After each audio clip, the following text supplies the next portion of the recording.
ඉන්දු Pakistan cricket ගැටලුව විසඳෙයි.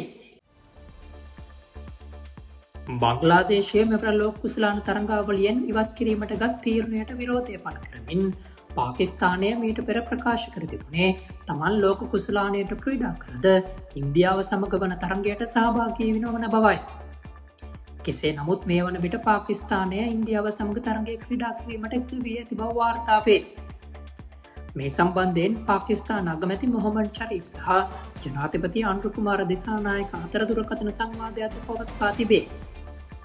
එහිදී ජනාධිපති අනුර කුමාර දිසානායක විසින් ඉන්දියාව සමග පැවැත්වෙන තරගයට පාකිස්තාන කණ්ඩායම සහභාගී කරවන ලෙස ඉල්ලීමක් කර ඇති බව වාර්තාවේ. එම ඉල්ලීම ඉතා සුවදශීලී ලෙස පිළිගත් පාකිස්තාන අග්‍රාමාත්‍යවරයා මෙරටදී පැවැත්වෙන 2020 ලෝක කුසලානයේ ඉන්දියාව සමග තරගයට පාකිස්තාන කණ්ඩායම ක්‍රීඩා කරවීමට තීරණය කර තිබේ.